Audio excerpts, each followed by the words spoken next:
Você já foi chamado de louco por acreditar em algo que ninguém mais conseguia ver? Já sentiu aquele aperto no peito quando pessoas ao seu redor olham para a sua fé e soltam um sorriso de descrença, como se você estivesse perdido em fantasias?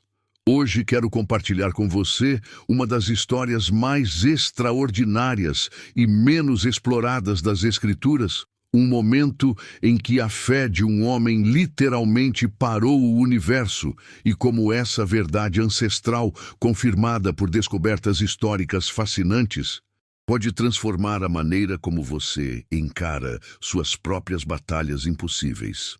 Estamos falando de um dia sem igual na história da humanidade, registrado no livro de Josué, capítulo 10, versículos 12 a 14. Um dia em que o sol obedeceu à voz de um homem. Sim, você ouviu corretamente. O astro que governa nossos dias, que está a aproximadamente 150 milhões de quilômetros da Terra, que possui uma massa 330 mil vezes maior que nosso planeta, parou sua trajetória aparente porque alguém pediu. E antes que você pense que isso é apenas poesia bíblica ou metáfora, preciso te contar o que arqueólogos, historiadores e até astrônomos têm descoberto sobre esse evento. Mas vamos começar do início, porque toda grande fé passa por um momento em que parece loucura completa. Imagine a cena. Josué, sucessor de Moisés, está liderando o povo de Israel em uma das campanhas militares mais desafiadoras da conquista de Canaã. A palavra Josué vem do hebraico Yehoshua, que significa literalmente Yahweh é salvação. O mesmo nome que séculos depois seria dado ao nosso Salvador, Jesus. Não é coincidência, é profecia inscrita na própria história. Naquele dia específico, Josué enfrentava uma coalizão de 5 reis amorreus que haviam se unido contra Gibeão. Para entendermos a magnitude disso, precisamos saber que Gibeão era uma cidade estratégica, localizada a aproximadamente 10 quilômetros ao noroeste de Jerusalém, no que hoje conhecemos como Al-Jib, na Cisjordânia. Arqueólogos descobriram nesse local um sistema de água subterrâneo impressionante, com uma escada em espiral de 79 degraus cavada na rocha sólida, descendo 37 metros até um reservatório. Isso nos mostra que Gibeão não era uma aldeia insignificante, mas uma cidade fortificada e tecnologicamente avançada para os padrões da Idade do Bronze. Os gibeonitas haviam feito um pacto com Israel através de um estratagema, e agora os 5 reis amorreus vinham para destruí-los como punição por essa aliança. Josué tinha dado sua palavra, e na cultura do Oriente Próximo Antigo, a palavra de um líder não era apenas um compromisso pessoal, era uma questão de honra coletiva que envolvia o nome do próprio Deus que ele representava. Antropólogos culturais explicam que naquela época, quebrar um juramento significava invocar maldições divinas não apenas sobre si mesmo, mas sobre todo o seu povo. Então Josué marcha durante a noite inteira desde Gilgal, uma jornada de aproximadamente 30 quilômetros em terreno montanhoso. Historiadores militares explicam que marchas noturnas eram extremamente arriscadas naquele período, pois não havia iluminação artificial. O terreno era traiçoeiro e o risco de emboscada era alto. Mas Josué tinha uma promessa de Deus: nenhum deles te poderá resistir. Ele creu no impossível antes de vê-lo acontecer. A batalha começa ao amanhecer e Israel obtém uma vitória surpreendente. Mas aqui vem algo fascinante que o texto bíblico registra. Deus mesmo lançou grandes pedras do céu sobre os inimigos enquanto fugiam pela descida de Bet-Horon. A palavra hebraica usada aqui é Avanim Gedolot, que significa literalmente pedras grandes. Geólogos que estudaram a região explicam que a área entre Bet-Horon e Azeca, o caminho da fuga dos amorreus, é conhecida por tempestades súbitas e violentas de granizo. Mas o texto deixa claro que isso não foi um fenômeno natural comum. pois morreram mais inimigos pelas pedras de granizo do que pela espada de Israel. E é exatamente nesse momento, com a batalha em andamento, o inimigo fugindo e a vitória praticamente garantida, que Josué faz algo que jamais havia sido feito na história. Ele olha para o céu e, diante de todo o Israel, pronuncia palavras que fariam qualquer pessoa racional considerá-lo completamente insano. Sol, detente em Gibeão, e tu, lua, no vale de Aijalon. Pare por um momento e sinta o peso dessa audácia. Josué não está pedindo mais força, não está pedindo mais soldados, não está pedindo outra estratégia militar. Ele está ordenando aos corpos celestes que obedeçam à sua voz.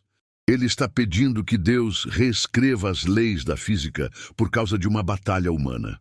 A palavra hebraica usada aqui é dom, que não é um pedido educado. É um imperativo, uma ordem.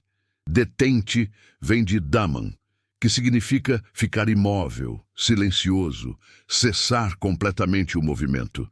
Para aquela época, isso era absolutamente revolucionário, porque as culturas ao redor de Israel adoravam o sol e a lua como divindades supremas. Os egípcios adoravam Ra, o deus sol. Os babilônios adoravam os cananeus. Inimigos de Israel naquele momento tinham divindades solares em seu panteão. E aqui está Josué, um ser humano, ordenando que o sol, considerado um deus pelas nações, obedeça ao Deus de Israel. Antropólogos culturais revelam que esse ato não era apenas um milagre físico, era uma declaração teológica devastadora. O Criador está acima da criação. E o texto nos diz algo que deveria fazer cada um de nós parar e refletir. E o sol se deteve e a lua parou. A palavra hebraica para deteve é amad, que significa literalmente estabelecer-se firmemente, permanecer, ficar de pé. Não foi uma ilusão óptica, não foi uma percepção alterada. O texto é direto. Houve uma interrupção no movimento normal dos corpos celestes em relação à Terra. Agora, aqui vem algo fascinante que arqueólogos e historiadores descobriram. Existem registros de várias culturas antigas ao redor do mundo que falam de um dia longo ou uma noite longa que não seguiu o padrão normal. Os chineses antigos têm registros de um dia que durou mais que o normal. Culturas do México antigo falam de uma noite que parecia não terminar. Isso não prova conclusivamente o milagre bíblico, mas mostra que algo extraordinário no padrão dia-noite foi observado em diferentes partes do mundo, aproximadamente no mesmo período histórico, durante a Idade do Bronze Final, que é exatamente quando a conquista de Canaã ocorreu, por volta de 1400 a 1300 anos antes de Cristo. Mas vamos falar sobre o que raramente se discute.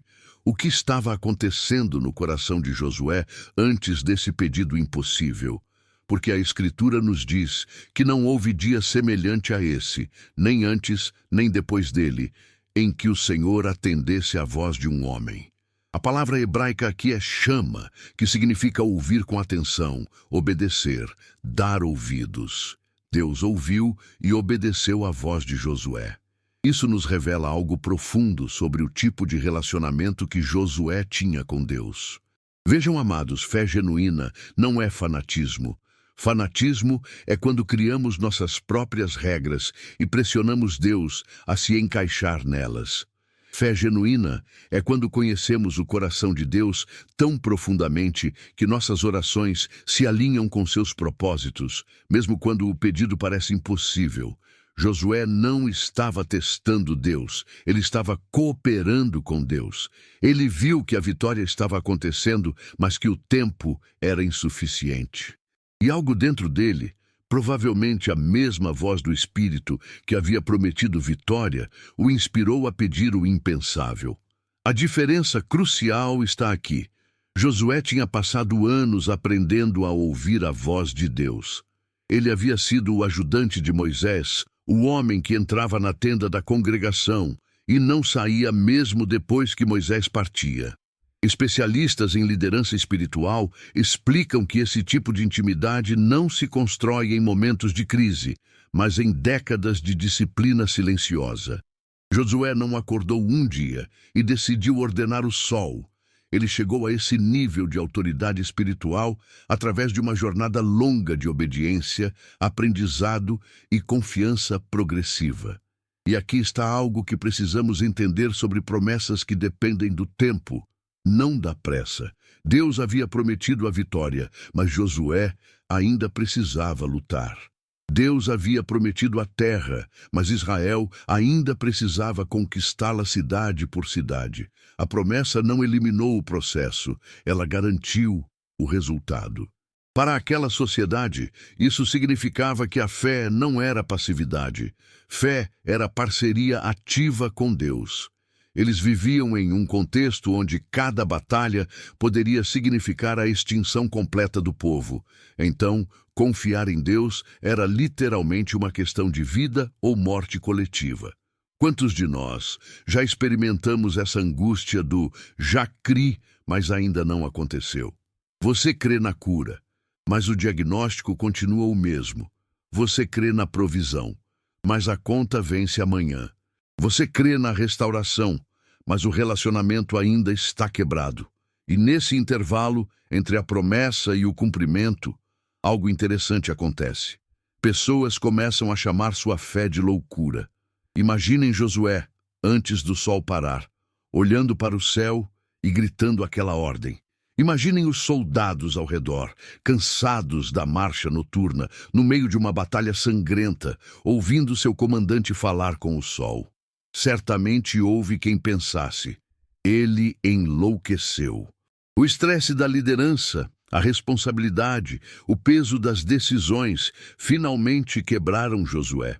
Mas a diferença entre fé e loucura não está no tamanho do pedido, está na fonte da autoridade. Josué não estava agindo por impulso próprio. Ele estava respondendo a uma convicção profunda de que Deus estava com ele. E então acontece. O texto diz que o sol se deteve no meio do céu e não se apressou a pôr-se, quase um dia inteiro. A frase em hebraico, Keyom Tamim, significa literalmente como um dia completo, ou seja, o dia foi estendido em aproximadamente 12 horas adicionais. Engenheiros e astrônomos modernos explicam que, do ponto de vista humano na Terra, não importa se foi a Terra que parou de girar ou se foi o Sol que alterou sua posição relativa. O efeito observado seria o mesmo. O Sol permaneceria visível por um período muito além do normal. Agora, alguns céticos argumentam que isso é impossível, porque se a Terra parasse de girar subitamente, as leis da inércia causariam catástrofes globais. Mas aqui está o ponto crucial que muitos perdem. O milagre não foi apenas parar o movimento, foi fazer isso de uma maneira que preservasse a vida. Deus, que criou as leis da física, é perfeitamente capaz de suspendê-las ou modificá-las conforme sua vontade. O milagre não foi apenas cósmico, foi também um milagre de preservação simultânea. E o que isso nos ensina sobre milagres que mexem com a ordem natural? Que Deus não está limitado pelas suas próprias leis criadas. Ele as estabeleceu, mas ele permanece soberano sobre elas. Quando Deus interfere na criação para cumprir uma promessa, Ele está nos lembrando de que Ele é maior que o sistema. Não só curas, não só provisões, mas milagres cósmicos, estratégicos, históricos. O céu respondendo a uma oração humana, porque há aliança, a intimidade, a propósito divino em andamento. Mas vejam algo profundo que raramente se fala. A solidão de quem crê antes de todos. Josué estava liderando milhares, mas naquele momento específico, ele estava sozinho em sua audácia. Liderança espiritual é muitas vezes um caminho solitário. Quem vê antes, sofre mais. Quem discerne a vontade de Deus antes da multidão, frequentemente carrega o peso da incompreensão.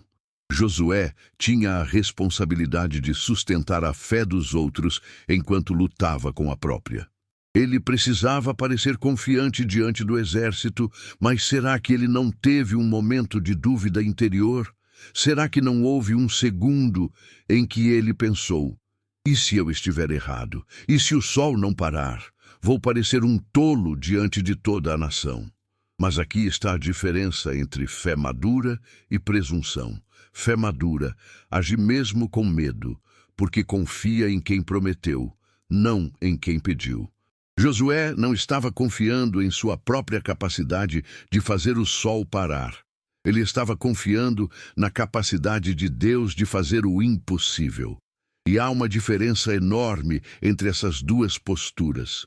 A palavra do Senhor nos diz que esse foi o dia em que o Senhor pelejou por Israel. A palavra hebraica lashon significa lutar, fazer guerra, batalhar. Deus não foi apenas espectador, ele foi combatente ativo. Ele lançou as pedras do céu, ele deteve o sol, ele garantiu a vitória. Mas repare, ele fez tudo isso em resposta à voz de um homem. Isso nos revela algo extraordinário sobre como Deus escolheu operar na terra. Ele poderia fazer tudo sozinho, mas ele escolheu estabelecer uma parceria com a humanidade. Ele limita voluntariamente sua ação à nossa oração, não porque ele precise de nós, mas porque ele nos ama e quer nos incluir em seus propósitos. Isso nos leva a uma verdade poderosa sobre orações ousadas que parecem irreverentes, mas nascem da intimidade. Josué teve coragem de fazer esse pedido porque ele conhecia o coração de Deus. Ele não estava sendo arrogante, ele estava sendo íntimo. Há uma diferença entre presunção e autoridade espiritual. Presunção diz: Deus tem que fazer o que eu mando. Autoridade espiritual diz: eu reconheço o que Deus está fazendo e me uno a Ele em oração ousada. Josué viu que Deus já estava pelejando por Israel e ele simplesmente pediu a extensão do tempo para completar a vitória. E aqui está algo que deveria encorajar cada um de nós que está lutando com promessas que ainda não se cumpriram. O tempo de Deus não é atraso, é precisão. Josué precisava daquele dia específico, daquela luz específica, daquelas horas específicas. Se a vitória tivesse vindo um dia antes ou um dia depois, talvez não houvesse necessidade do milagre. Mas Deus orquestrou as circunstâncias de tal maneira que a impossibilidade se tornasse o palco para sua glória. Arqueólogos descobriram que a região de Gibeão tem uma geografia única. O vale de Aijalon, onde Josué ordenou que a lua parasse, fica a oeste de Gibeão. O sol estava sobre Gibeão e a lua sobre o vale de Aijalon, o que significa que era aproximadamente meio-dia, com o sol no zênite e a lua ainda visível no horizonte ocidental. Especialistas em astronomia antiga explicam que Josué não estava apenas pedindo tempo. Ele estava pedindo que tanto o sol quanto a lua permanecessem visíveis simultaneamente, garantindo luz total sobre o campo de batalha por um período estendido. A precisão desse pedido revela algo sobre a mente de Josué. Ele não pediu de forma vaga, ele foi específico. Sol, detente em Gibeão. Não em qualquer lugar, mas exatamente onde estava. E tu, lua, no vale de Aijalon, não te escondas, permanece visível. Especialistas em oração explicam que há poder na especificidade. Deus responde orações gerais, mas orações específicas revelam conhecimento, revelam que você estudou a situação, que você entende o que precisa, que você não está apenas jogando palavras ao vento, mas fazendo um pedido cirúrgico. E depois que o milagre acontece, o que segue? Vitória completa. Os 5 reis são capturados, executados, e Israel conquista toda a região sul de Canaã em uma única campanha. O milagre não foi um fim em si mesmo, foi um meio para cumprir o propósito maior de estabelecer o povo de Deus na terra prometida. E isso nos ensina algo crucial. Milagres não existem para nos impressionar. Eles existem para avançar o reino de Deus.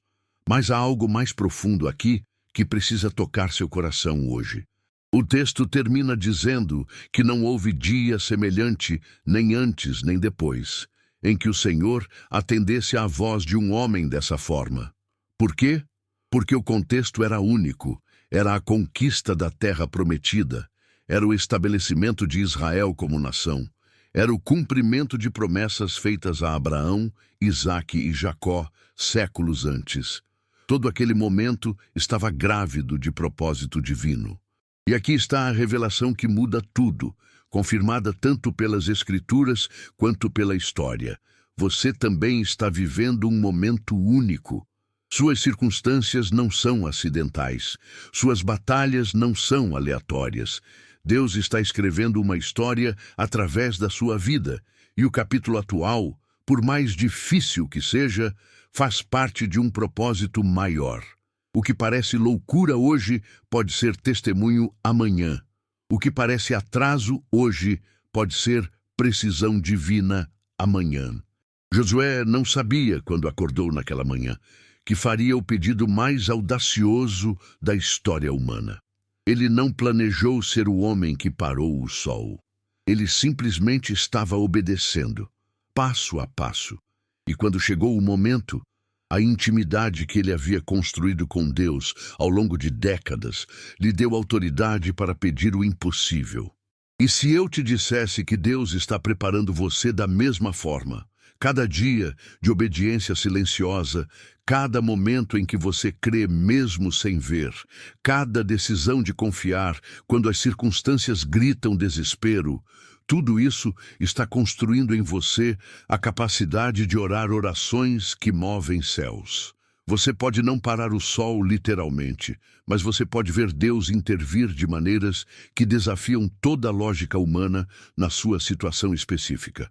A fé que não se cala diante do impossível não é barulhenta por natureza. Ela é barulhenta por necessidade.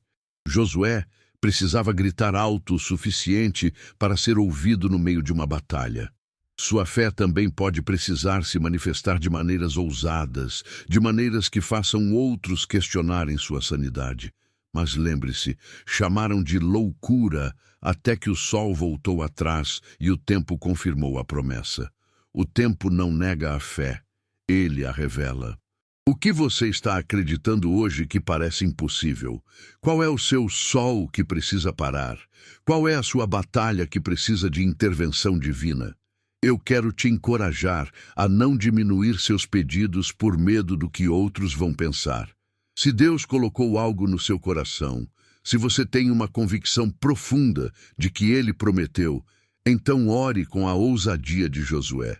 Não com arrogância, mas com a confiança de quem conhece o caráter de quem prometeu.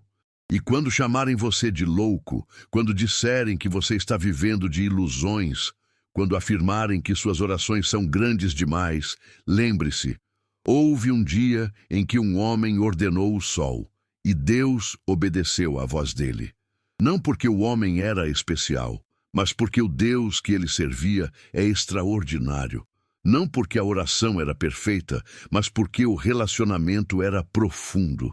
Não porque ele merecia, mas porque havia propósito divino em andamento. Hoje, neste exato momento, quero que você saiba que o mesmo Deus que parou o sol por Josué está atento à sua voz. Ele não mudou, ele não enfraqueceu, ele não ficou menos capaz. O que ele procura é alguém que o conheça o suficiente para pedir o impossível. Alguém que confie nele o suficiente para parecer louco aos olhos do mundo. Alguém que entenda que milagres não acontecem para validar nossa fé, mas para glorificar o nome dele. Que você tenha a coragem de Josué para orar orações grandes. Que você tenha a paciência de Josué para esperar no tempo de Deus.